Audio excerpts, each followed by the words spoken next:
Մամաներ ջան, մի հատ լսեք, շուտով մարտի 8-ն է, եկեք հասկանանք ինչ ենք նվիրելու դասղեկին։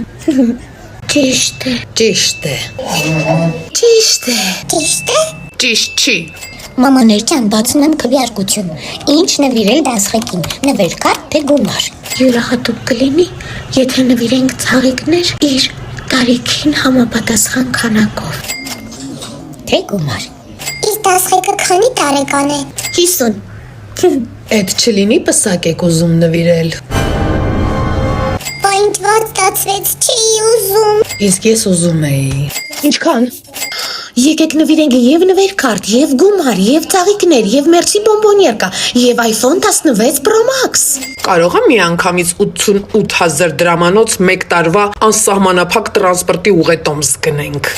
Եկեք նաեւ մարտի 8-ին Comfort Plus տաքսի պատվիրենք։ Ինչի՞։ Աշխատավարձ չի ստանում, որ տաքսինը մենք պետքա պատվիրենք։ Թե վախենում ես 50-ատ վարդը չկարողանա տրանսպորտով տուն տանի։ Չի կարա։ Ոայ մամա ջան, այսօր եմ ընկել։ Ինչքան։ Մամանե ջան, այսպես որ գնամ ենք ապրիլի 7-ի տակից դուրս չեն գա։ Եկեք նաև ռեստորանում ստեղան ամրագրենք, թող ամուսնու հետ ռոմանտիկ երեկո անցկացնի։ Ինքը ամուսին չունի։ Ուզում եմ հասկանալ, այդ փողերը քո գրպանից ես տալու թե ամուսնուդ։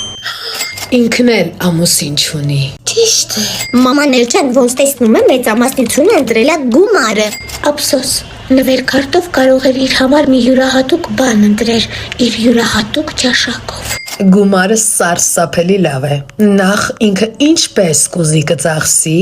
եւ երկրորդն էլ մարդես կարող է որոշումա փետրվար ամսվա կոմունալները վճարի։ Բո։ Իսկ մտածել եք, այն մամաները, ովքեր 3 երեխա ունեն ու պլյուս ամուսին, այսքան գումար հավաքելով ոնց են կոմունալ վճարելու։ Մամաներ ջան, վերջ, գնացեք ու ձեզ համար նոր մամա գա։ Ինչ եմ ասում, նոր ծնող կոմիտե գտեք։ Գտել ենք։ Նորից դու ես։ Այն պսակը Comfort Plus-ով ուղարկեք adekvat մամային, մամաների չաթի անունից։ Հան? Ես ինչ է կատարում քո չաթում։